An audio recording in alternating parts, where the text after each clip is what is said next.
A staple of the campaign season, debates are critical to this election. While presidential candidates are debating more than ever in the primaries and have 3 debates set yet again this fall, debates are a rarity in high-profile local races.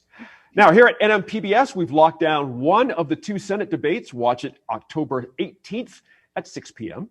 But with few rallies and even fewer chances to meet the candidates if we're being safe and socially distant, voters are left to do it on their own comparisons. We're hoping to get a congressional debate or a candidate conversation on the calendar here at the station, but the question we always ask is, are they helpful or just a parade of talking points? Tired talking points at that. Now, Catherine, let me start with you on that question. What's the best way to go with these debates? How should we consider them? I think that they are really important. We get an opportunity to see how people respond under pressure. We get to see them up close. And I hope that if we have really good moderators who are asking really good questions and questions that voters are interested in hearing the answers to, that the debates will give us an opportunity to learn more about the individual candidates. I don't think that in this particular race, because people have pretty much decided already who they're going to vote for, that they are really going to sway voters. But I think that we should know who our candidates are and who we are electing and get more of an up close, in-depth opportunity to learn more. Maybe what we need to do is look at how we do the debates and what kind of questions we're asking for those debates. So, if we give them softball questions so they can just do their talking points, then let me bust in here. Have you ever changed your mind about somebody by watching a debate? Has that ever flipped you on a candidate? Never. Okay. Yeah. Let me go to Dee Dee on the same question. What are we doing with these debates essentially? I mean, you've been down this road a few times in your career as well. What are we supposed to take from these debates? Well, the debates are the only time that a candidate has guaranteed audience without paying for it. So, so ordinary people can look at them unfiltered by their advertising messages. However, the way campaigns are now is candidates are taught that their campaign message has to be consistent with their debate message. And so that's where you get, the canned kind of responses.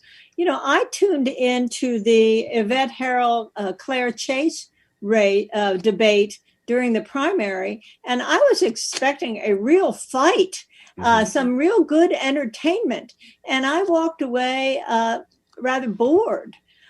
So I agree. The debates have to be done in a lively fashion. I'm a fan of candidates asking one another questions, and having as much dialogue as possible. Utilizing a town hall format. We can't do that now. So we're kind of stuck with the traditional debate format, which I think is unfortunate. Dan, interestingly, KOB4 is having their debate on October 5th, and Ben Ray has refused at this point to participate. And so what they're going to do is they're going to have, of course, Bob Walsh, who's the Libertarian candidate, and Mark Ronchetti, and just leave an empty seat for Ben Ray Lujan. What's your sense of the debate season as it's going along here? Is this serving the public? Are we better off as voters by having a candidate not show up for debates? How should we take that?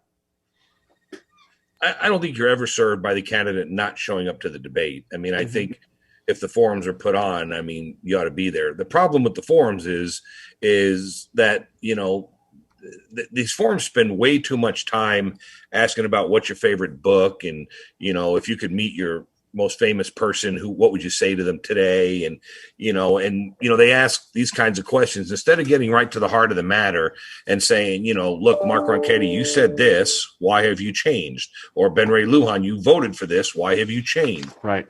And I think that's why I'm with Dee Dee. I think it's more you know, the Lincoln Douglas debates were famous for a reason, right? I mean, these guys traveled around the country, set up on courthouse steps, and had discussions for hours upon hours upon hours among themselves. And I think if we had these forums that were more geared towards, look, I don't care if Mark Ronchetti wants to scream and holler at Ben Ray Lujan, that's just going to show you who he is. Or Ben Ray Lujan, whatever the deal is.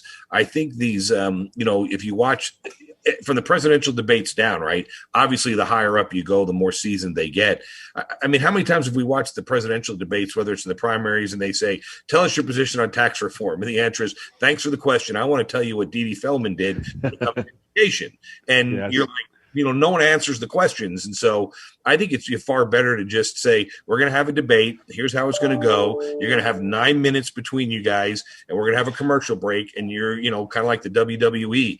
We're going to start with Mark Ronchetti. Mark, you go, and you guys duke it out for the next 9 minutes. We're going to ring a bell and go to commercial and let you go back. I think you'll find more out about their personalities and what they stand for and what the issues are than you will having these moderators that come up with these highly intellectual questions that they never answer anyway. And they just pivot and try to get their talking points out. I have to agree with you. If it's supposed to be a stress test, as Kathy McGill sort of was alluding to, it doesn't really come across in most debates because of that dynamic you're mentioning.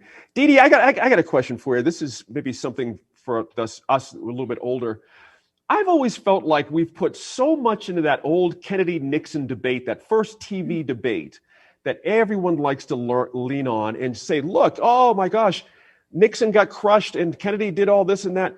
Are we putting too much into the visual, into the TV side of debating versus the meat of what people are actually saying?